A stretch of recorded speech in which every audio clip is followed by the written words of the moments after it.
Hello everyone, welcome to our channel GS with. आज हम लोग पेट का जो पेपर होने वाला है 6 और 7 सितंबर को, उसके लिए बेस्ट 500 जीएस के एमसीक्यू का सेट नंबर 2 डिस्कस कर रहे हैं। और इसमें हम लोग प्रीवियस ईयर में आए हुए क्वेश्चन को अच्छे से डिस्कस करेंगे। ओके, तो वीडियो को स्टार्ट करते हैं बिना किसी देरी के। तो पहला क्वेश्चन क्या है? पहला क्वेश्चन है which of the following lake was formed as a result of a meteor crashing into the earth during the Pleistocene epoch. इसका मतलब क्वेश्चन पूछ रहा है हमसे कि जो प्लेस्टोसीन एपॉक है उसके दौरान पृथ्वी पर एक उल्का पिंड गिरने से कौन सी झील का निर्माण हुआ। तो हम लोग जानते हैं इसका आंसर क्या होगा। तो ये जो लोनार लेक है महाराष्ट्र में, उसका निर्माण हुआ था उल्का पिंड के गिरने से।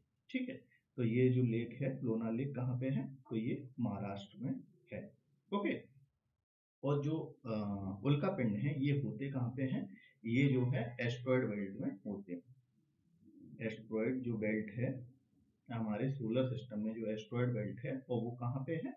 वो है मार्स और जुपिटर के बीच में, यानी कि मंगल जिसे रेड प्लेनेट कहते हैं और जुपिटर जो कि सबसे बड़ा ग्रह है, उसके बीच में जो है क्या है? एस्ट्रॉयड बेल्ट है, वहां पे होते हैं ये उल्का पिंड। और वहीं से ये हटके अपनी लाइन से और ये यहाँ पे पृथ्वी पर गिर गया था, जिससे कि लेक का निर्माण हो गया, क्योंकि गड्ढा हो गया वहां पे पानी भर गया, तो लोनार लेक का निर्माण हो गया। और ये एक मिटियोरेटिक लेक के रूप में जानी जाती है, जो कि महाराष्ट्र में स्थित है। ओके, अब इसके अलावा दूसरी चीज क्या है कि अगर और भी ऑप्शन देखें, जैसे कि साबर झील, ये कहाँ पे है? ये राजस्थान में है। और जो वुलर लेक है ये क्या है? भारत की मीठे पानी की झील है, मीठे पानी की झील।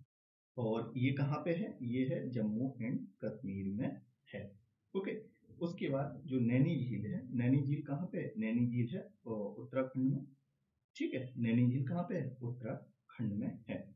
ओके, अब इसके साथ साथ और भी क्वेश्चन हम लोग डिस्कस करते हैं, जैसे कि फॉर एग्जांपल जम्मू कश्मीर है, यहाँ पे क्या है? यहाँ पे क्या है? नेशनल पार्क कौन कौन से हैं? जैसे कि डचीगाम, डचीगाम नेशनल पार्क है। ओके, और उसके बाद सलीम अली नेशनल पार्क है, सलीम अली। और किश्तवाड़ नेशनल पार्क है। तो ये सारे यहाँ पे नेशनल पार्क हैं। बाकी अगर जम्मू कश्मीर के फॉर्मेशन के बारे में कुछ स्टैटिक पॉइंट देखें, तो जम्मू कश्मीर हम लोग जानते हैं यूनियन टेरिटरी कब बन गया था? तो ये बन गया था 31 अक्टूबर 2019 को। ठीक है, लद्दाख और जम्मू कश्मीर दोनों यूनियन टेरिटरी बना दी गई थी इसी के दिन 31 अक्टूबर 2019 को। और 31 अक्टूबर हम लोग जानते हैं क्या है? 31 अक्टूबर को एकता दिवस भी मनाया जाता है।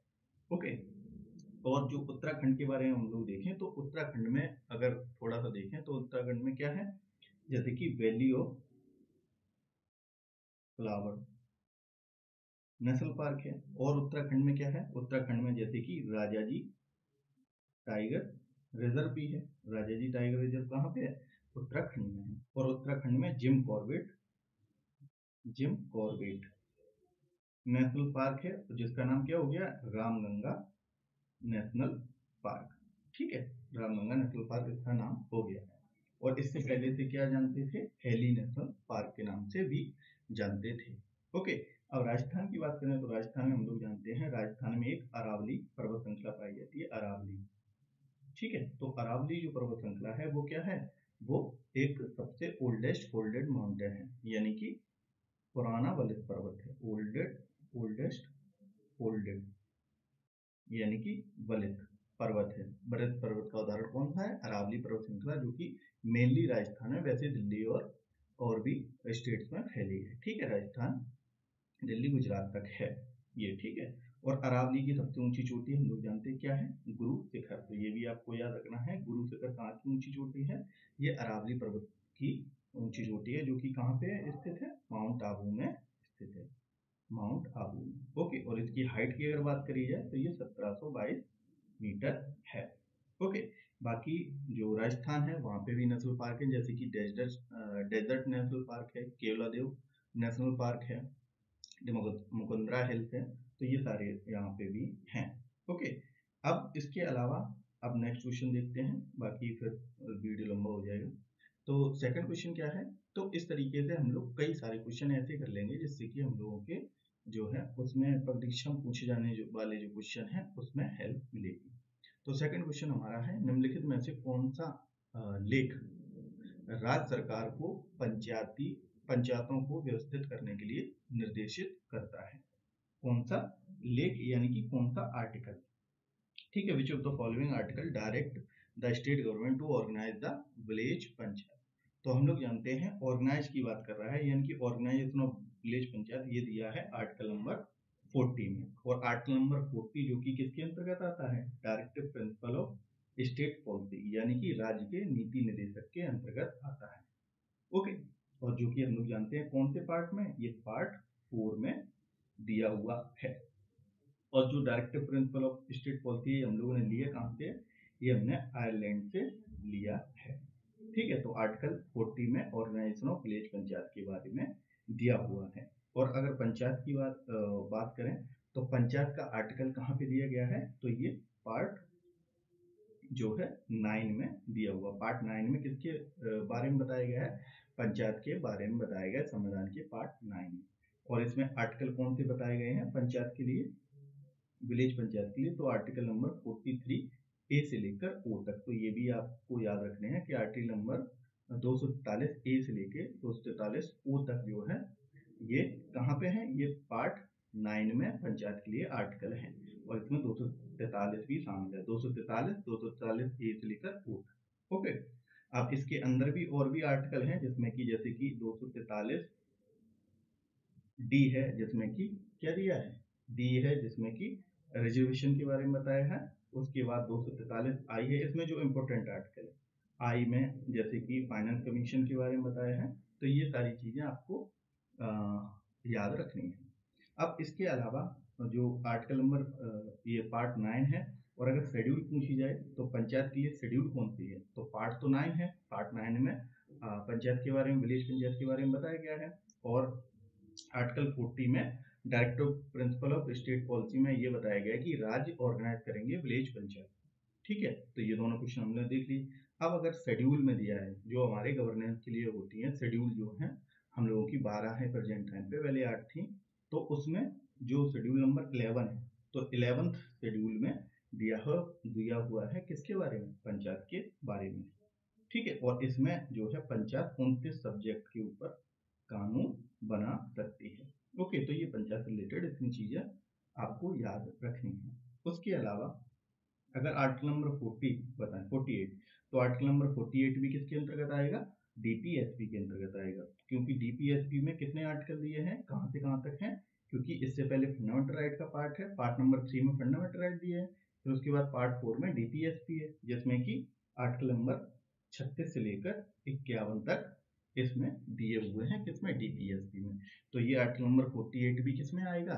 ये भी डीपीएसपी के अंतर्गत आएगा। तो आर्टिकल नंबर 48 में क्या दिया हुआ? आर्टिकल नंबर 48 में दिया है ऑर्गेनाइज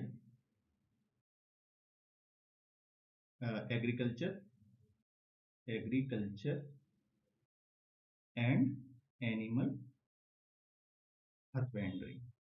ओके, ये दिया हुआ है। और आर्टिकल जो है 50 है, आर्टिकल जो 50 है उसमें ये बताया है separation of executive from judiciary. ये चीज बताई गई है आर्टिकल नंबर 50 के अंतर्गत। ठीक है, सेपरेशन एग्जीक्यूटिव फ्रॉम जुडिशरी। ठीक है, ये चीज बताया गया आर्टिकल नंबर 50 के अंतर्गत। और आर्टिकल नंबर 39 ये क्या है? ये फंडामेंटल राइट के अंतर्गत है, जो कि पार्ट 3 में, पार्ट 3 जो है हमारे संविधान का, उसमें दिए हैं फंडामेंटल राइट। तो उसके अंतर्गत आर्टिकल नंबर 33 आता है, उसमें आर्म फोर्सेस की पावर के बारे में बताया गया है। ठीक है, तो इसका आंसर क्या हो जाएगा? B is the right answer. इतना रखते हैं इसमें। अब देखते हैं नेक्स्ट क्वेश्चन। तो नेक्स्ट क्वेश्चन है, वह रिट जो किसी सरकारी अधिकारी को अपने आधिकारिक कर्तव्यों का पालन करने के लिए जारी की जाती है। तो इसमें यह पूछ रहा है कि the writ that can be issued to direct public official to perform his official duty. तो इसमें कौन सी होती है?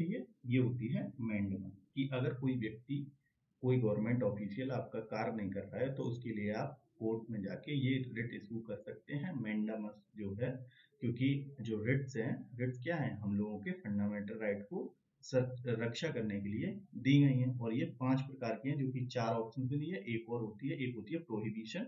तो ये पांचों रिट्स होती हैं हम लोगों के फंडामेंटल राइट के हनन होने से बचाने के लिए। तो उसमें अगर कोई व्यक्ति नहीं आपका कार्य कर रहा है तो उसमें मैंडामस रिट डाल के उससे काम के लिए बाध्य कर सकते हैं। और ये याद रखना है कि ये जो मैंडामस है ये प्रेसिडेंट के ऊपर नहीं लगाई जा सकती, ठीक है, कि उनको बाध्य नहीं किया जा सकता। तो जो रिट है, अगर रिट वर्ड की बात करी जाए तो रिट वर्ड ने कहाँ से लिया है, ब्रिटेन के कॉन्स्टिट्यूशन से लिया हुआ है जो रिट वर्ड है। और जो रिट्स हैं ये क्या है, ये जो रिट्स हैं ये कौन से आर्टिकल में, आर्टिकल नंबर 32 में दी हुई है, और ये हमारा एक फंडामेंटल राइट का आर्टिकल है। और आर्टिकल नंबर जो 32 है ये क्या है, कॉन्स्टिट्यूशनल रेमेडी का आर्टिकल है, क्योंकि इसमें संविधान के रेमेडी दी गई हैं आर्टिकल नंबर 32 में, और जिसमें रिट दी गई हैं वो भी कितने प्रकार की, 5 प्रकार की। तो habeas corpus, mandamus, certiorari, quo warranto, और इसके बाद प्रोहिबिशन। प्रोहिबिशन, तो ये 5 प्रकार की रिट दी हुई है आर्टिकल नंबर 32 में। और आर्टिकल नंबर 32 को डॉक्टर जो B.R. अम्बेडकर हैं उन्होंने क्या बताया है, आर्टिकल नंबर जो है 32 को heart and soul of the Indian constitution, ये भी कहा है इन्होंने इसको, ठीक है। तो ये भी पॉइंट आपको याद रखना है। और बाकी फंडामेंटल राइट जो है 12 से आर्टिकल नंबर 12 से लेकर 35 तक दिए हुए हैं, ठीक। 12 से 35 में हम लोगों को फंडामेंटल राइट के बारे में बताया गया है, और टोटल 6 प्रकार के फंडामेंटल राइट हैं, ठीक। और जो फंडामेंटल राइट है अगर इनका हनन होता है तो हम लोग सुप्रीम कोर्ट में जा सकते हैं आर्टिकल नंबर 32 के तहत, और हाई कोर्ट में जा सकते हैं आर्टिकल नंबर 226 के तहत, ठीक है। तो ये भी आपको याद रखना है। अब इसके अलावा और रिट्स जो हैं उनके बारे में क्या है, ये क्या है, फंडामेंटल राइट, अगर कोई व्यक्ति आपको गिरफ्तार करता है तो उसमें क्या है, हम लोग कौन सी रिट डाल सकते हैं, हैबियस कॉर्पस। हैबियस कॉर्पस का मतलब क्या होता है, to have a body, to have a body. इसका मतलब क्या हुआ, ये हम लोगों को 3 दिन के अंतर्गत कोर्ट में पेश करना होता है, क्योंकि 3 दिन से ज्यादा अगर किसी व्यक्ति को रखते हैं उसमें कैद में, तो उसमें उससे ज्यादा रखने के लिए मजिस्ट्रेट की परमिशन लगती है। तो ये रिट जो है हैबियस कॉर्पस का मतलब है टू हैव ए बॉडी। उसके बाद सर्टिरोरी, सर्टिरोरी का मतलब है to quash the order, quash a order, an order, ठीक है। तो इसमें क्या है कि अगर कोई लोअर कोर्ट ने कोई डिसीजन दे दिया है तो उस डिसीजन पे अगर हम आप लोग हायर कोर्ट में जाते हैं तो वो लोअर कोर्ट के डिसीजन को कैंसिल भी कर सकती है। तो कौन सी रिट के तहत, सर्टिरोरी रिट के तहत, ओके। उसके बाद क्यू वारंटो जो है, क्यू वारंटे का मतलब क्या है, what is your authority, what is your authority, your authority, ठीक है।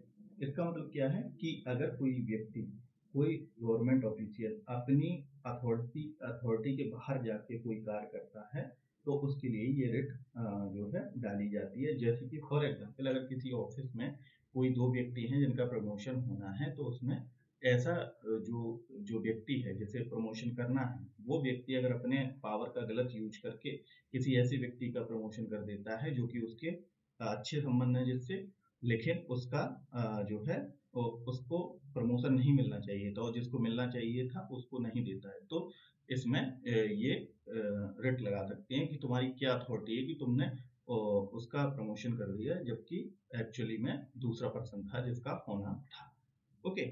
उसके बाद तो ये सारी होगी। और प्रोविजन क्या है, प्रोविजन में होता है कि ये जो अगर ऐसी कोई भी ऐसा केस है जो कि लोअर कोर्ट के जुरिडिक्शन से बाहर है तो वो जो केस है वो डायरेक्टली अपर जो कोर्ट है उसमें चला जाएगा। जैसे कि कोई अगर हाई कोर्ट में कोई केस चल रहा है और वो है उसकी जुरिडिक्शन यानी कि उसके जुरिडिक्शन एरिया से बाहर है तो वो सुप्रीम कोर्ट में ले लिया जाएगा। कौन सी डेट के द्वारा? प्रोहिबिशन के द्वारा। तो ये चीज थी, तो इसका आंसर हो जाएगा B is the right answer.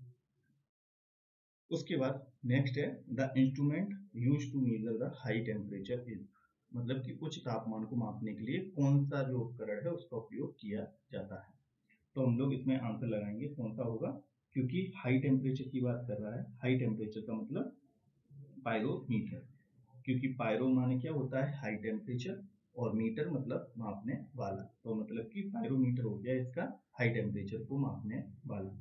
और अगर ऐसे ही होता है पायर हीलियोमीटर, मीटर। तो इसमें क्या होता है? पायर मतलब हाई टेम्परेचर, हीलियो मतलब सन का टेम्परेचर। तो सन के टेम्परेचर को मापने के लिए किसका उपयोग किया जाता है? पायर हीलियोमीटर का। और थर्मोमीटर जो है, थर्मामीटर, इसका टेम्परेचर मापने के लिए किया जाता है यूज। और इसके अंदर क्या यूज करते हैं? जो इसके अंतर्गत क्या होता है? मरकरी का यूज किया जाता है टेम्परेचर मेजरमेंट के लिए। और हम लोग जानते हैं मरकरी जो है वो रूम टेम्परेचर पर क्या होती है? रूम टेम्परेचर पर लिक्विड फॉर्म में होती है, ठीक है। और मरकरी जो है, मरकरी क्या है?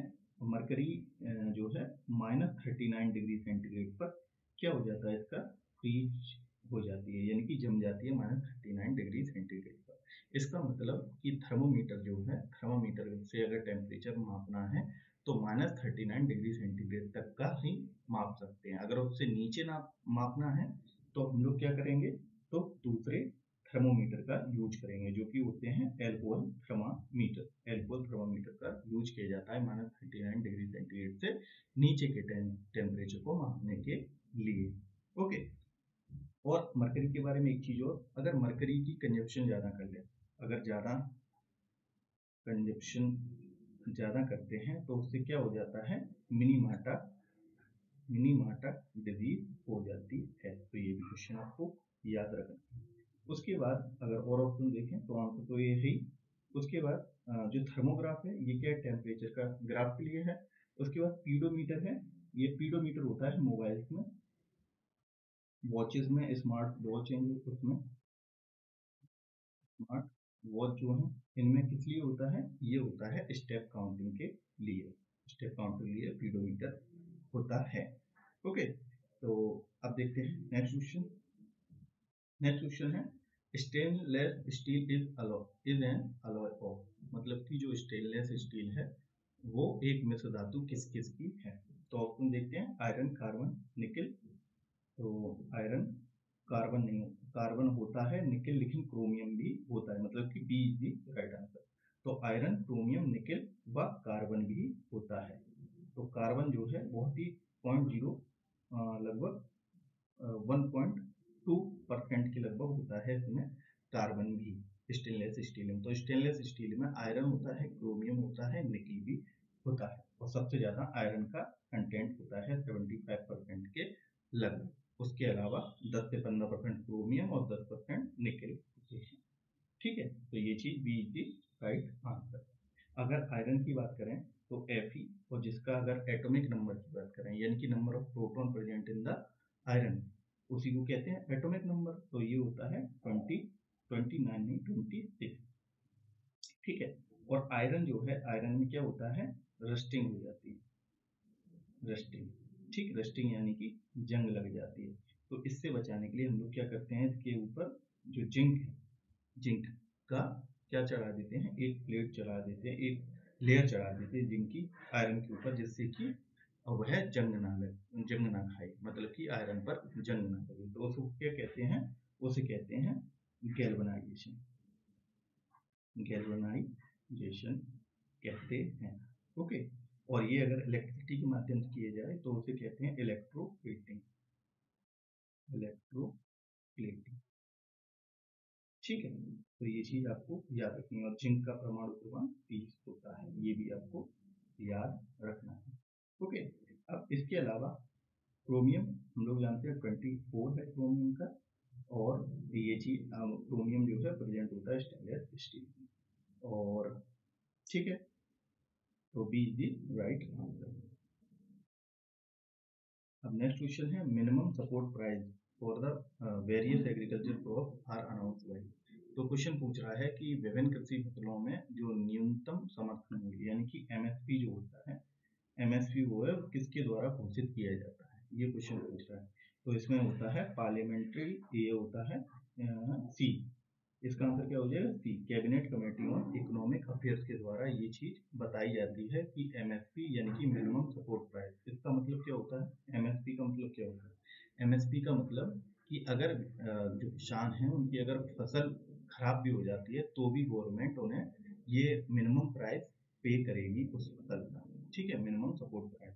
और ये जो टोटल है 22+1 फसलों पर दिया जाता है, ठीक है। तो 22+1 क्या होती है, एक एफआरपी होती है, एफआरपी यानी कि फेयर एंड रिम्यूनरेटिव प्राइस, ये शुगर केन के लिए होता है, शुगर केन के लिए होता है, ठीक है, शुगर केन के लिए होता है कौन सा एफआरपी। तो टोटल 23 जो है फसलों पर एमएसपी दिया जाता है, जिसमें एक एफआरपी है। अब शुगर केन जो है, शुगर केन से हम लोग जानते हैं टेबल शुगर जो है, टेबल शुगर जो कि हम लोग खाते हैं घर में, वो बनाई जाती है शुगर केन से, ओके। अब शुगर केन से जो शुगर बनाई जाती है उसे क्या कहते हैं, सुक्रोज कहते हैं, सुक्रोज। और सुक्रोज क्या है, एक डाइसैकेराइड है, डाइसैकेराइड है। डाइसैकेराइड का मतलब क्या है, ये 2 यूनिट से बना होता है, किससे, ग्लूकोज और फ्रक्टोज से मिलकर बना होता है, ग्लूकोज एंड फ्रक्टोज से मिलकर बना होता है, ओके। और हम लोग जानते हैं सुक्रोज का फॉर्मूला क्या है, जो है कितना, C12H22O11, ठीक है, क्योंकि C6H12O6 ये इसका फॉर्मूला होता है और C6H12O6 ये इसका फॉर्मूला होता है, दोनों होते हैं, बस क्या होता है ग्लूकोज में एल्डिहाइड जो है ग्रुप होता है और फ्रक्टोज जो है उसमें कीटोन ग्रुप होता है, ठीक है। तो इसमें क्या होता है कि ये जो कीटोन ग्रुप होता है फ्रक्टोज में, जब ये फ्यूज होते हैं तो H2 निकल जाता है और ये जो है सुक्रोज बन जाता है, तो ये भी चीजें आपको याद रखनी है। उसके अलावा इसमें दिया है पार्लियामेंट्री एस्टिमेट कमेटी और parliamentary committee on public account. तो ये क्या है, ये क्या है, फाइनेंशियल कमेटी हैं हमारे जो पार्लियामेंट में, फाइनेंस की लिए कमेटी, फाइनेंस कमेटी है। तो जो पब्लिक अकाउंट कमेटी है उसमें टोटल मेंबर होते हैं 22, जिसमें कि 15 जो हैं वो लोकसभा से होते हैं और उसके बाद 7 जो हैं वो राज्यसभा से होते हैं। तो ये 15 और 7 में बटे हुए होते हैं। और जो पब्लिक अकाउंट कमेटी है इसका जो हेड होता है अपोजिशन हेड जो है वो स्पीकर ऑफ लोकसभा के द्वारा चुना जाता है, स्पीकर ऑफ लोकसभा के द्वारा चुना जाता है 1 साल के लिए। अब पब्लिक अकाउंट जो कमेटी है इसका कार्य क्या है, इसका काम है जो गवर्नमेंट के द्वारा जो घाटा है उसको बताने के लिए। अब ये काम कैसे करती है, पब्लिक अकाउंट कमेटी काम करती है, एक होता है कंट्रोलर एंड ऑडिटर जनरल, हम लोग जानते हैं सीएजी। सीएजी क्या है, कंट्रोलर एंड ऑडिटर जनरल, ये हम लोग जानते हैं, ये आर्टिकल 148 में होता है। तो सीएजी क्या करता है, गवर्नमेंट अकाउंट को ऑडिट करता है। तो गवर्नमेंट अकाउंट को ऑडिट करके ये रिपोर्ट कहाँ पे दे देता है, पार्लियामेंट में दे देता है, प्रेसिडेंट से पार्लियामेंट को मिल जाती है और पार्लियामेंट जो है वो ये रिपोर्ट पब्लिक अकाउंट कमेटी को दे देती है और पब्लिक अकाउंट कमेटी जो है वो पब्लिश कर देती है, जिससे कि ये पता चल जाता है कि गवर्नमेंट कोई घोटाला कर रही है या नहीं। और जो पार्लियामेंट्री एस्टीमेट कमेटी है, तो एस्टीमेट कमेटी का भी काम क्या है, इसका काम है बजट का एस्टिमेशन लगाना। जो बजट होता है, बजट जो कि आर्टिकल नंबर 112 में दिया हुआ है, उसको उसके एस्टिमेशन का काम किसका है, एस्टिमेट कमेटी एस्टिमेशन करती है बजट और भी चीजों का, ठीक है। और बजट जो वर्ड है वो पार्लियामेंट में तो नहीं लिखा है, सॉरी कॉन्स्टिट्यूशन में तो नहीं लिखा है, तो बजट की जगह क्या लिखा है, annual financial statement, okay, annual financial statement, तो ये वर्ड भी याद रखना। उसके अलावा जो एस्टिमेट कमेटी और पब्लिक अकाउंट कमेटी, इन दोनों को क्या कहा जाता है, सिस्टर कमेटी कहा जाता है, सिस्टर कमेटी या ट्विन कमेटी भी कहा जाता है, ठीक है, क्योंकि ये दोनों आपस में शेयर करते हैं कार्य को। और जो एस्टीमेट कमेटी है, एस्टीमेट कमेटी में टोटल कितने 30 मेंबर होते हैं लोकसभा टोटल, ठीक, सारे मेंबर कहाँ से होते हैं लोकसभा से। तो इसका आंसर क्या हो जाएगा सी। आंसर तो सी हो गया, बाकी एक्सप्लेनेशन बता दी तो वो आप लोग देख लेना। अब देखते हैं नेक्स्ट क्वेश्चन कि the scale is use to measure the hardness of the mineral. तो मिनरल की जो हार्डनेस है उसके लिए, उसको मापने के लिए किसका उपयोग किया जाता है?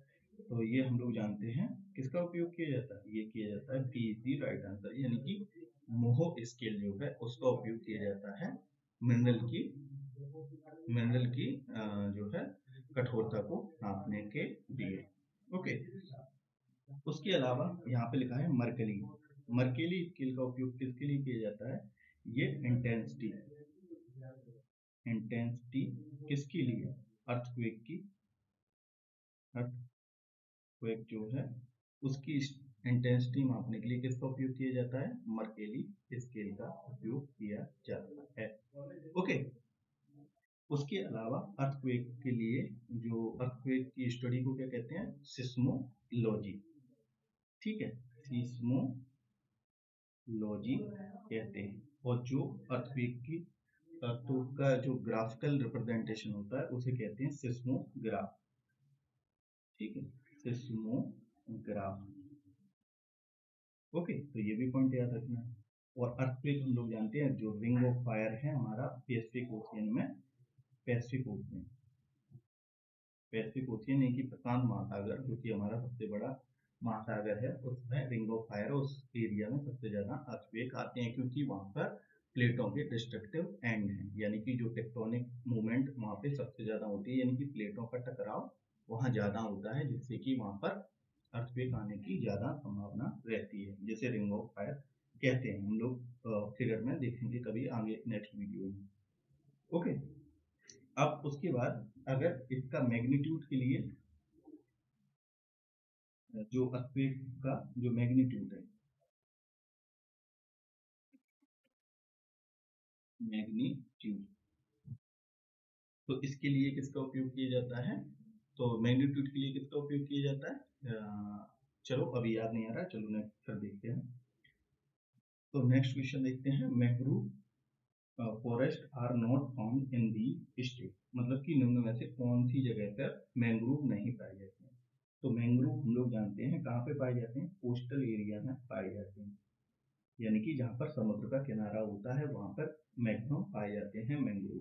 और जो मैंग्रोव हैं इनको क्या कहते हैं? इन्हें लिटोरल फॉरेस्ट भी कहते हैं, इन्हें स्वैम्पी फॉरेस्ट भी कहते हैं, स्वैम्पी यानी कि दलदल, स्वैम्पी फॉरेस्ट। और जो मैंग्रोव होते हैं उनकी क्या जो रूट होती हैं वो बहुत ही डीपर इन द, जो उनकी जो रूट्स हैं वो बहुत ही गहरी होती हैं जमीन में। तो क्या होता है इनमें, अब जब बहुत ज्यादा गहरी है तो ये ऑक्सीजन लेने के लिए इनमें क्या होते हैं? न्यूमेटोपोर्स होते हैं, ठीक है, न्यूमेटोपोर्स, जिससे कि क्या ये अपना सांस या ऑक्सीजन ले सकें। ओके, तो ये कहाँ कहाँ पे पाए जाते हैं? मैंने बताया कोस्टल रीजन में, तो इसमें वेस्ट बंगाल में पाए जाते हैं, तमिलनाडु और असम में नहीं पाए जाते हैं। आसाम में जो है ये जो है मैंग्रोव नहीं पाए जाते। और हम लोग जानते हैं असम में जो है एक द्वीप पाया जाता है माजुली, माजुली द्वीप। तो माजुली द्वीप क्या है? एक नदी द्वीप है, नदी के द्वारा बनाया गया द्वीप है, जो कि कौन सा है? माजुली द्वीप। और ये कौन सी नदी के द्वारा बनाया गया? ब्रह्मपुत्र रिवर, ब्रह्मपुत्र रिवर, ठीक है। तो ब्रह्मपुत्र रिवर जो है उसमें बना है माजुली द्वीप, जो कि विश्व का सबसे बड़ा नदी द्वीप है।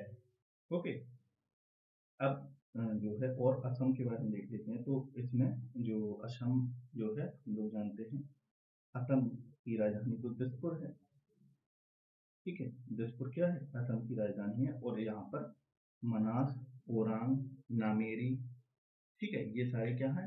यहाँ पर कंचनजंगा, ये सॉरी, मनास, नामेरी, ओरांग यहाँ पे नेशनल पार्क हैं। ओके, उसके अलावा जो वेस्ट बंगाल है, अगर वेस्ट बंगाल की बात करी जाए तो यहाँ पर क्या है? एक सुंदरबन डेल्टा है, जो कि विश्व का सबसे बड़ा डेल्टा है। और सुंदरबन डेल्टा जो है गंगा और ब्रह्मपुत्र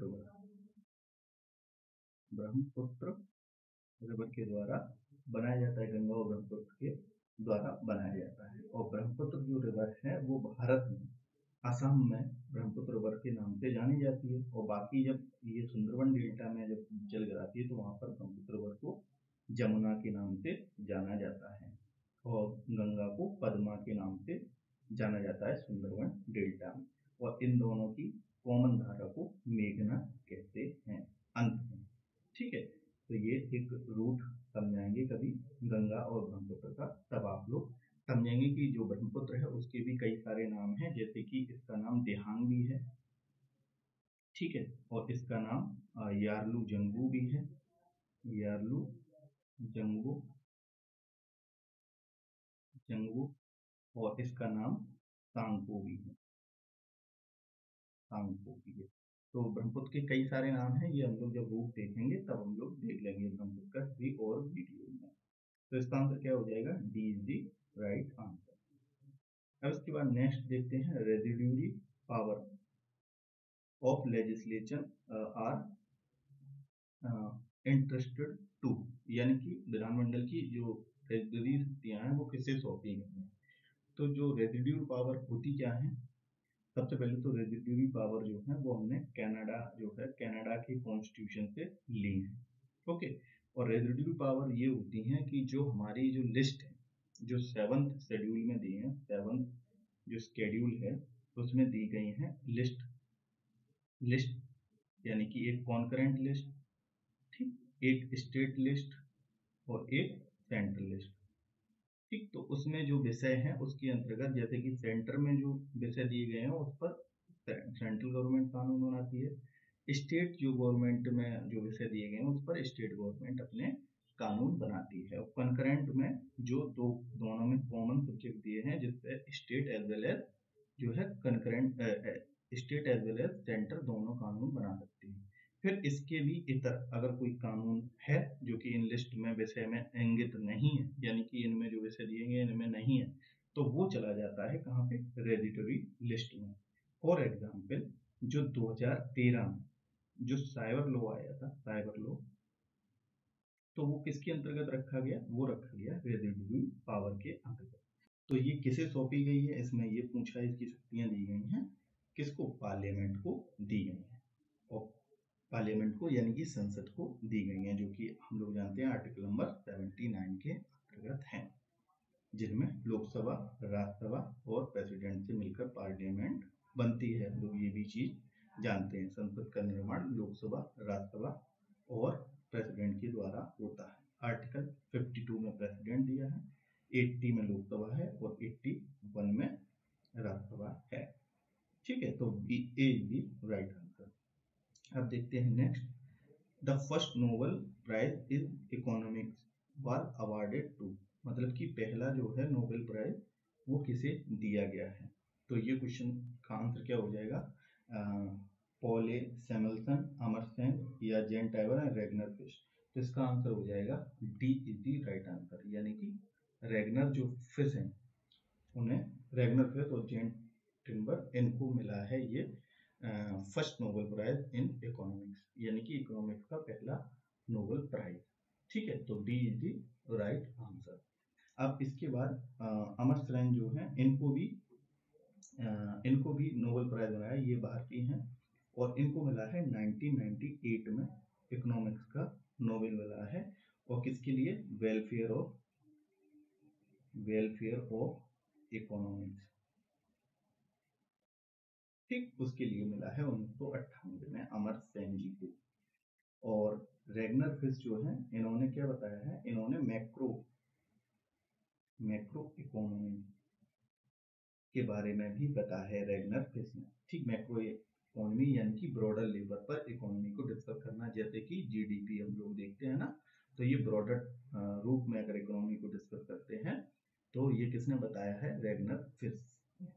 ओके, उसके अलावा अगर ये भी एक क्वेश्चन स्टैटिक का बनता है, फादर ऑफ इकोनॉमी, तो ये कौन है, एडम स्मिथ। Adam Smith. और इनकी जो बुक है, बुक भी पूछी जाती है, उसका नाम क्या है? Wealth of nation, wealth of nation. Okay, तो ये चीज आपको याद रखनी है। D is the right answer. Okay, आप देखते हैं नेक्स्ट क्वेश्चन। तो नेक्स्ट क्वेश्चन है Vikram Sarabhai space centre is at, यानी कि विक्रम साराभाई स्पेस सेंटर कहाँ पे? तो विक्रम साराभाई स्पेस सेंटर हमारा है तिरुवनंतपुरम, यानी कि जो केरल की कैपिटल है सिटी, जो तिरुवनंतपुरम है, वहां पे है ये Vikram Sarabhai space centre. Okay, और विक्रम साराभाई स्पेस सेंटर जो है कहाँ पे है? केरल में। उसके अलावा मुंबई जो है, मुंबई में भी हेडक्वार्टर है, जैसे कि विक्रम साराभाई स्पेस सेंटर कहाँ पे है? केरल में। और ऐसे ही जो मुंबई है, मुंबई में क्या है? Tata institute of fundamental research के हेडक्वार्टर कहाँ पे है? ये है मुंबई में। और मुंबई में क्या है? मुंबई में आरबीआई का हेडक्वार्टर है। मुंबई में जो है भाभा एटॉमिक रिसर्च सेंटर का हेडक्वार्टर भी कहाँ पे है? मुंबई में है। ठीक है। उसके अलावा अगर बेंगलुरु की बात करें तो बेंगलुरु में क्या है? इसरो के हेडक्वार्टर है, ISRO, Indian space research organisation, जो कि कब बना था? 15 अगस्त 1969 को बना था। क्या? इसरो, जो हमारा स्पेस के लिए ऑर्गेनाइजेशन है वो, और उसके हेडक्वार्टर कहाँ पे है? बेंगलुरु में है। ओके, और इसके अलावा ठीक है, तो इसमें ए इज द राइट आंसर, यानी कि विक्रम साराभाई स्पेस सेंटर कहाँ पे है? तिरुवनंतपुरम, केरला में है। अब केरला में क्या है? केरला में एक साइलेंट वैली है, silent valley, silent valley national park. Okay, और केरल में अर्नाकुलम नेशनल पार्क है, मथिकेटन सोला, पम्मडम सोला, ये भी नेशनल पार्क कहाँ पे हैं? ये भी केरला में है। ओके, तो अब देखते हैं next question. March 8 is observe as, यानी कि 8 मार्च को क्या मनाया जाता है? तो हम लोग ये जानते हैं, बहुत ही सिंपल सा क्वेश्चन है। 8 मार्च को मनाया जाता है इंटरनेशनल वुमेन्स डे, यानी कि सी इज द राइट आंसर, यानी कि तीसरा ऑप्शन हमारा सही है। उसके बाद अगर यूथ डे की बात की जाए तो जो है राष्ट्रीय, यानी कि national youth day, national youth day जो है वो कब बनाया जाता है? 12 जनवरी को। और 12 जनवरी को क्या होता है? स्वामी विवेकानंद जी जो हैं उनकी बर्थ एनिवर्सरी बनाई जाती है। 12 जनवरी को उस दिन मनाया जाता है नेशनल यूथ डे। और इंटरनेशनल यूथ डे अगर पूछा जाए तो ये 12 अगस्त को मनाया जाता है। ठीक, 12 अगस्त को मनाया जाता है। और 12 अगस्त को ही क्या मनाया जाता है? एलिफेंट डे भी मनाया जाता है, ये भी याद रखना। वर्ल्ड एनवायरनमेंट डे ये 5 सितंबर को मनाया जाता है। हेरिटेज डे अगर पूछा जाए तो ये 18 अप्रैल को मनाया जाता है। ठीक है, हेरिटेज डे 18 अप्रैल को मनाया जाता है। और बायोडाइवर्सिटी डे ये 12 मई को मनाया जाता है। Biodiversity day, biodiversity day. Okay, यानी कि जैव विविधता दिवस 22 मई को, और हेरिटेज दिवस यानी कि विरासत दिवस 18 अप्रैल को मनाया जाता है। ठीक है, बाकी और भी बहुत सारे दिवस हैं। ठीक है, जैसे कि 14 सितंबर हिंदी दिवस, 10 जनवरी विश्व हिंदी दिवस। तो चलो वो कभी करेंगे और भी। नेक्स्ट देखते हैं, Nobel prize are distributed annually at, Nobel पुरस्कार प्रतिवर्ष कहाँ वितरित किए जाते हैं? तो नोबेल प्राइज जो हैं वो हम लोग जानते हैं कहाँ पे मेनली जो है वितरित किए जाते हैं नोबेल प्राइज, वो स्टॉकहोम। ठीक है, जो कि कहाँ पे है ये हम लोग जानते हैं, जैसे कि नॉर्वे है, स्वीडन है और स्टॉकहोम।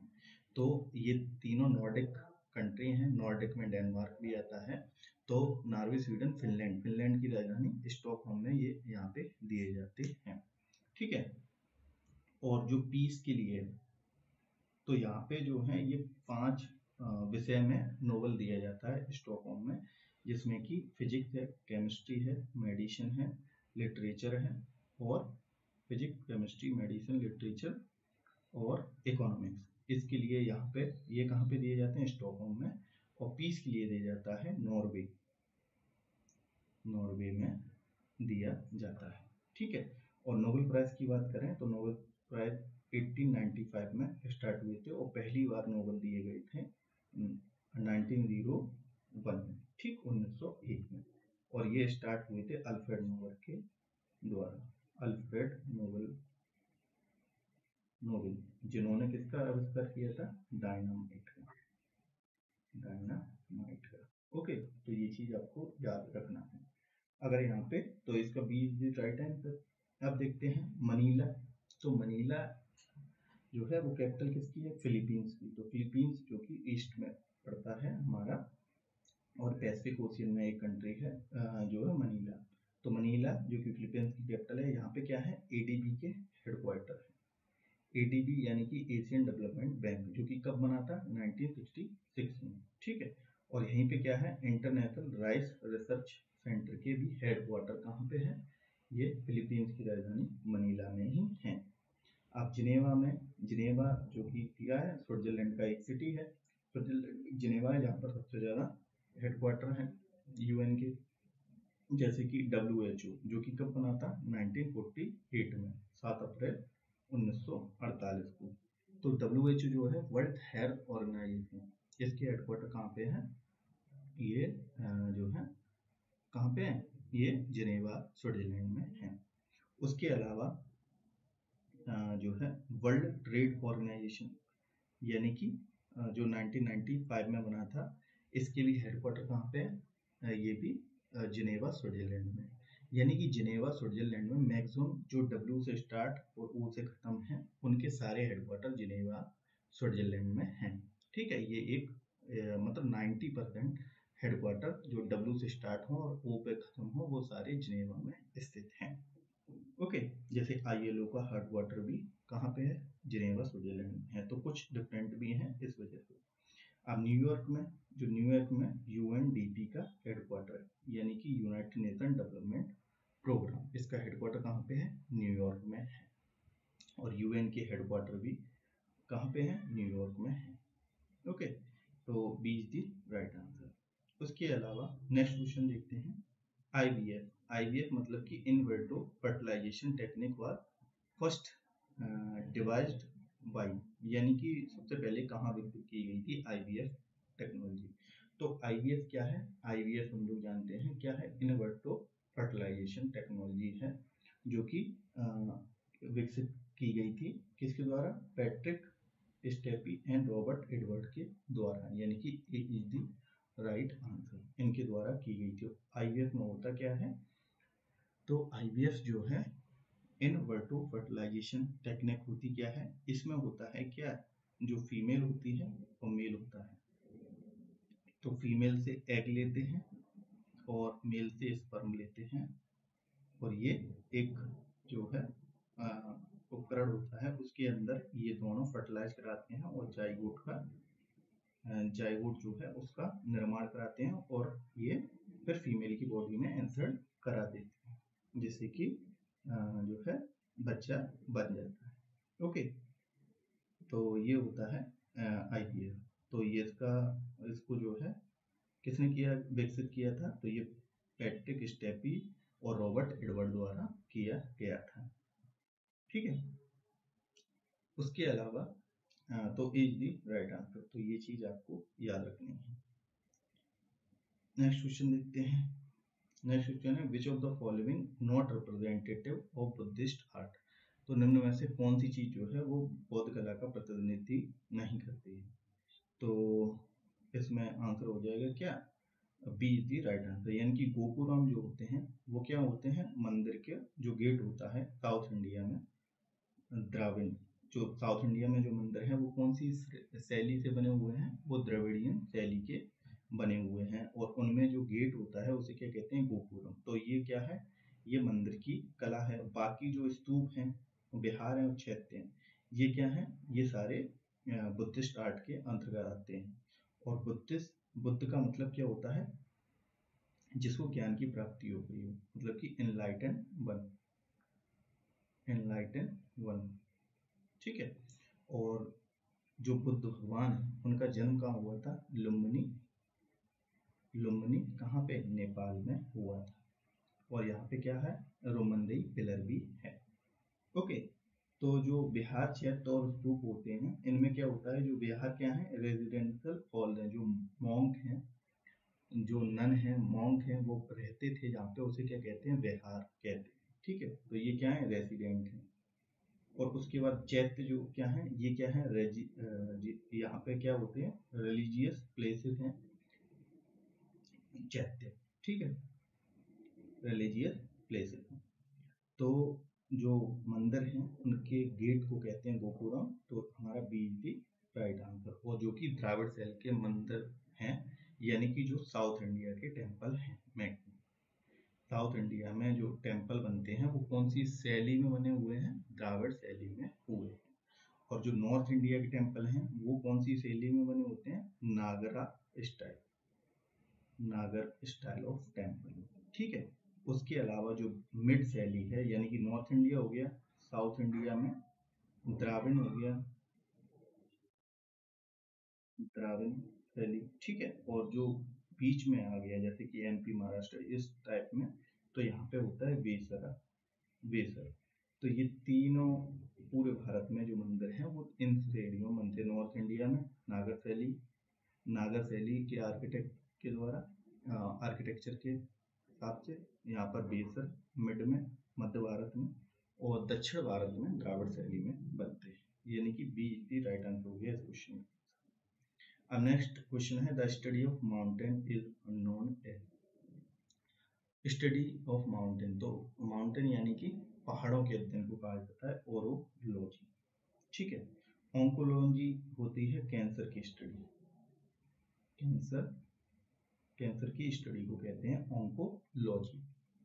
और जो जीन जो हैं वो रिस्पॉन्सिबल जो होते हैं किसके लिए, कैंसर कॉजिंग के लिए, मतलब कैंसर को होने के लिए जो जीन होते हैं उनको कहते हैं ऑन्कोजीन।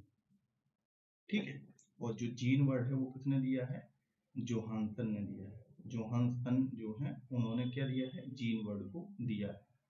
और कैंसर में होता क्या है, जो माइटोसिस होती है, माइटोसिस यानी कि अर्धसूत्री, हिंदी में क्या कहते हैं इसे, अर्धसूत्री विभाजन, चलो देख लेना आप लोग। तो अनकंट्रोल्ड माइटोसिस, अनकंट्रोल्ड माइटोसिस को क्या कहते हैं, कैंसर। यानी कि एक सेल अगर टूटना बंद नहीं करे तो वहां पे क्या हो जाता है, अनकंट्रोल्ड अगर कोई सेल है वो टूटती चली जा रही, बार बार टूटती जा रही है, तो वहां पे क्या हो जाता है, कैंसर हो जाता है। तो अनकंट्रोल्ड जो माइटोसिस है, और इसको क्या कहते हैं, इसको कहते हैं, मतलब कैंसर कॉजिंग के लिए अनकंट्रोल्ड माइटोसिस होती है तो कैंसर हो जाता है। और कैंसर की स्टडी को ऑन्कोलॉजी कहते हैं, और जो जीन रिस्पॉन्सिबल है उसे ऑन्कोजीन कहते हैं। और आंसर तो इसका क्या हो गया, ओरोलॉजी हो गया, क्योंकि स्टडी ऑफ माउंटेन पूछा था। और ऑर्निथोलॉजी मतलब कि स्टडी ऑफ बर्ड, अगर पक्षी के अध्ययन को पूछा जाए तो क्या होता है, ये कहते हैं ऑर्निथोलॉजी। और अगर पूछा जाए बर्डमैन ऑफ इंडिया, बर्डमैन कौन है, ये है सलीम अली, सलीम अली को कहते हैं क्या, बर्डमैन ऑफ इंडिया। और जो सलीम अली जो वाइल्ड लाइफ सेंचुरी, अगर वाइल्ड लाइफ सेंचुरी ये कहाँ पे है, ये गोवा में है, ये भी याद रखना। और सलीम अली नेशनल पार्क कहाँ पे है, ये जम्मू कश्मीर में। अगर नेशनल पार्क पूछा जाए तो ये जम्मू एंड कश्मीर में है। ठीक है, और कैंसर को दूसरे नाम से भी जानते हैं, ल्यूकीमिया, ल्यूकीमिया, ल्यूकीमिया यानी कि जो है व्हाइट ब्लड सेल्स की कमी, उसे क्या कहते हैं, कैंसर भी कहते हैं। इनका दूसरा नाम क्या है, ल्यूकीमिया। और लिथोलॉजी क्या है, रॉक्स की स्टडी, ठीक है, तो इसका आंसर क्या हो जाएगा, C is the right answer. अब नेक्स्ट क्वेश्चन है, which of the following writs comes into the category of the public interest litigation, public litigation, petition before high court और सुप्रीम। तो इसमें ये पूछ रहा है, उच्च न्यायालय और सर्वोच्च न्यायालय के समक्ष निम्नलिखित में से कौन सा मुकदमा पीआईएल की श्रेणी में आता है। तो पीआईएल का मतलब ही क्या है, पब्लिक इंटरेस्ट के लिए जो लिटिगेशन डाली है, जो कि मतलब एक पर्टिकुलर चीज के लिए नहीं है, ये सार्वजनिक रूप से के लिए है, तो उसे PIL कहते हैं। तो ये क्या होता है, अगेंस्ट द जनरल टॉपिक, यानी कि D is the right answer. और ये जब जो PIL का कंसेप्ट है, यानी कि जब PIL का जो वो है रिफॉर्म हुआ था, तो उस समय जो कौन थे जज, तो वो थे PN भगवती, PN भगवती। ठीक है, उस समय कौन थे, तो PN भगवती थे। ये भी क्वेश्चन आपको पूछा जाता है PIL के टाइम पे। ओके, अब PIL जैसे कि फॉर एग्जांपल कोई जनरल टॉपिक है, जैसे कि कोई भी चीज जो जनरल टॉपिक में कवर होगी उसके लिए PIL हम लोग फाइल कर सकते हैं। तो अब देखते हैं next question, which is used as a which is used as a air pollution indicator. तो एयर पॉल्यूशन के लिए इंडिकेटर कौन है? एयर पॉल्यूशन के लिए इंडिकेटर है लाइकन। लाइकन जो है वो क्या बताते हैं हमें, एयर में पॉल्यूशन है, यानी कि लाइकन यहाँ पे प्रेजेंट होंगे, वहां पर क्या होगा, एयर पॉल्यूशन, एयर जो पॉल्यूशन है वो नहीं होगा। और जहां पर अब्सेंट होंगे, यानी कि जहां पर प्रेजेंट नहीं होंगे, वहां पर एयर पॉल्यूशन होगा। ठीक है, तो ये इंडिकेट करते हैं कि अगर पेड़ों के ऊपर लाइकन है, इसका मतलब क्या है, वहां पर एयर पोल्यूशन नहीं है। और एयर पोल्यूशन में कौन सा, मेनली सल्फर पोल्यूशन नहीं है वहां पे, तभी वो प्रेजेंट होंगे। ठीक है, और अगर एयर पोल्यूशन वहां पे है तो क्या होगा, वहां पे अब्सेंट होंगे कौन, लाइकन। और लाइकन जो है वो एक सिम्बायोसिस होती है किसकी, एल्गी और फंगी की। एल्गी और फंगी की जो है सिम्बायोसिस होती है क्या, लाइकन। और अगर हम लोग बात करें फंगी, और फंगी की स्टडी को क्या कहते हैं, फंगस जो है उसकी स्टडी को कहते हैं माइकोलॉजी, माइकोलॉजी। और एल्गी की स्टडी कहते हैं फाइकोलॉजी, फाइकोलॉजी।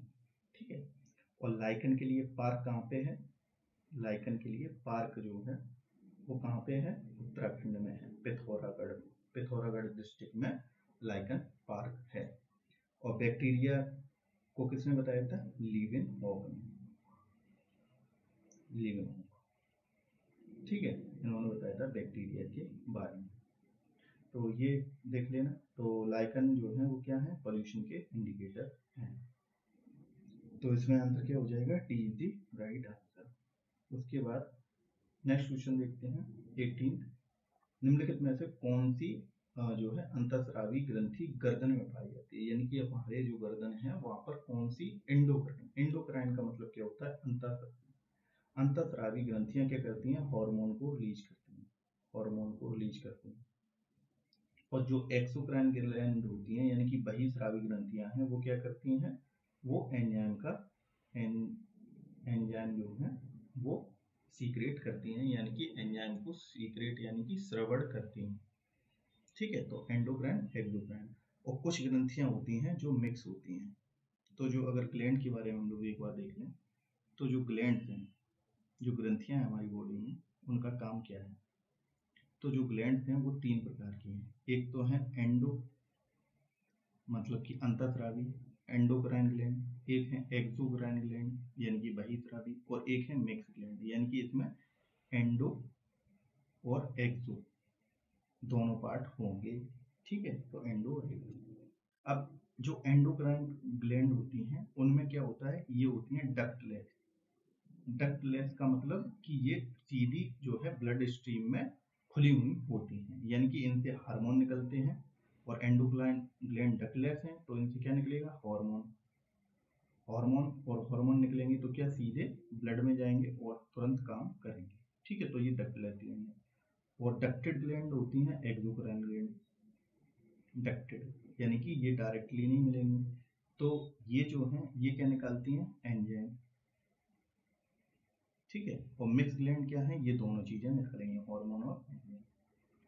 ओके, अब इसके अलावा इसमें क्वेश्चन पूछ रहा है, निम्नलिखित में से कौन सी अंतःस्रावी ग्रंथि गर्दन में, तो गर्दन में पाई जाती है थायराइड ग्लैंड। ठीक, और थायराइड ग्लैंड से कौन सा हार्मोन निकलता है, थायरोक्सिन हार्मोन निकलता है। अब थायरोक्सिन हार्मोन जो है निकलता है और इसका काम क्या है, ग्रोथ करना। ठीक, बॉडी में ग्रोथ करना। अगर थायरोक्सिन हार्मोन कम निकले तो क्या हो जाता है, गले में जो थायराइड ग्लैंड है, ये क्या है, ग्लैंड है, इससे हार्मोन कौन सा निकल रहा है, थायरोक्सिन, तो ये क्या हो जाती है, स्वेलिंग आ जाती है इसमें। तो स्वेलिंग आ जाती है जिससे क्या हो जाता है, गोइटर, गोइटर यानी कि घेंगा रोग हो जाता है अगर थायरोक्सिन हार्मोन कम निकले। ठीक, अब कम क्यों निकलेगा, अगर आप आयोडीन की कंजप्शन जो है वो क्या कर रहे हैं, कम कर रहे हैं, तो क्या होगा, जो थायराइड ग्लैंड है वो सही से प्रॉपर वर्क नहीं करेगी और थायरोक्सिन हार्मोन नहीं निकालेगी, जिससे कि स्वेलिंग हो जाएगी थायराइड ग्लैंड में और गोइटर रोग हो जाएगा। और थायराइड के पीछे भी एक पैराथायराइड ग्लैंड भी होती है, ठीक है, उसका कभी देखेंगे, उसमें भी बहुत सारे हार्मोन निकलते हैं। उसके बाद पैनक्रियाज जो है वो हमारे जो शरीर में पैनक्रियाज जो है वो एक क्या है, मिक्स ग्लैंड है, ये वाली कैटेगरी में। कौन, ये पैनक्रिया। और पैनक्रिया जो है इसके हार्मोन की अगर डिस्कशन करें हम लोग, तो इससे हार्मोन कौन कौन से निकलते हैं, तो पैनक्रियाज में एक इसलेट ऑफ लैंगरहंस होता है, इसलेट ऑफ, जैसे कि पैनक्रिया है तो इसमें दोनों पार्ट है, एक एंडो पार्ट है, एक एक्टो पार्ट, जैसे कि ये एक्टो पार्ट है, ये एंडो पार्ट है, ठीक है। तो एंडो पार्ट में है एक इसलेट ऑफ लैंगरहैंस, ठीक। लैंगरहैंस साइंटिस्ट का नाम है जिन्होंने ये नाम दिया था। तो इसमें क्या होते हैं, 3 अल्फा सेल, बीटा सेल और डेल्टा सेल, तो 3 सेल्स होते हैं जिससे कि हार्मोन निकलते हैं। तो कौन कौन से, अल्फा से निकलता है ग्लूकागोन,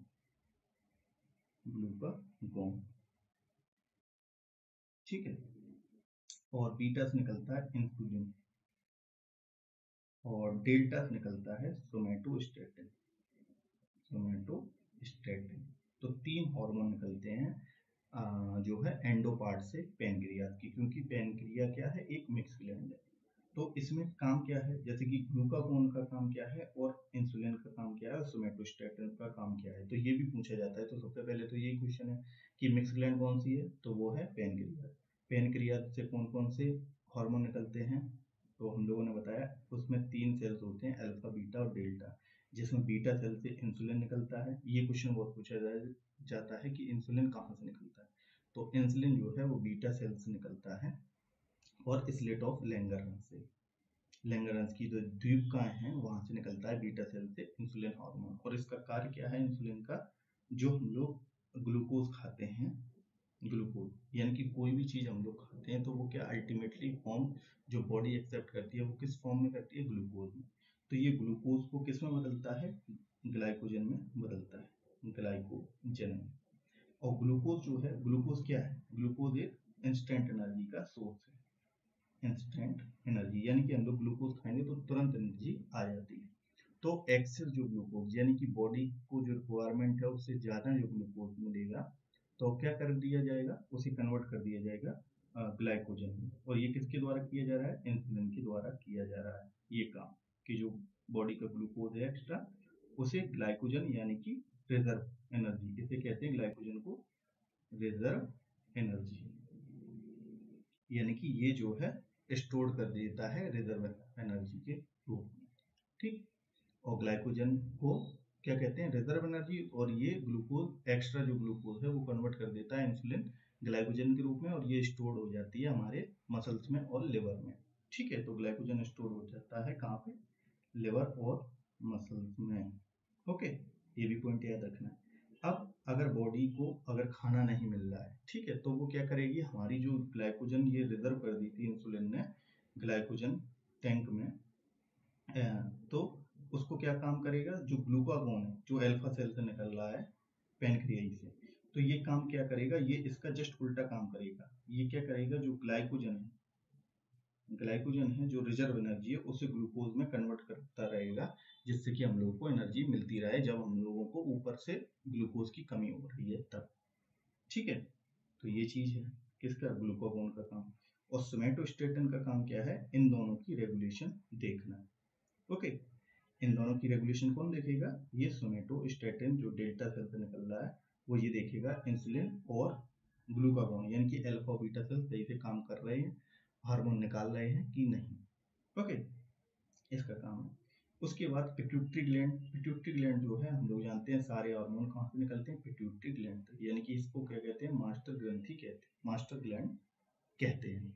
ओके, तो ये भी पॉइंट याद रखना कि मास्टर ग्लैंड कौन है, पिट्यूटरी ग्लैंड है। ठीक है, अब इसके बारे में हम लोग पढ़ेंगे कभी आगे, क्योंकि वीडियो बहुत लंबा हो रहा है इस वजह से, क्योंकि इससे सारे हार्मोन निकलते हैं वो भी पूछे जाते हैं, जैसे कि FSH है, LH है, TSH है, ये सारे हम लोग देख लेंगे। ठीक है, फिर उसके बाद एडनल ग्लैंड कहाँ पे होती है, ये एडनल यानी कि एडनल कॉर्टेक्स जो किडनी होती है, ऊपर वाले पार्ट एडनल जो होता है उसके ऊपर लगी होती है ये एडनल ग्लैंड। तो यहाँ से एक हार्मोन निकलता है जिसे कहते हैं एपिनेफ्रिन। ठीक है, एपिनेफ्रिन, एपिनेफ्रिन इसे इमरजेंसी हार्मोन भी कहते हैं, क्योंकि ये 3F हार्मोन भी इसको कहते हैं, क्योंकि ये जो फ्लाइट, फियर और फाइट, ये तीन जो, जब हम लोग कहीं ऊंचे स्थान पर होते हैं, डर रहे होते हैं या किसी से लड़ाई हो रही होती है, तो क्या इस इंसुलिन का इस हार्मोन का स्रावण होने लगता है।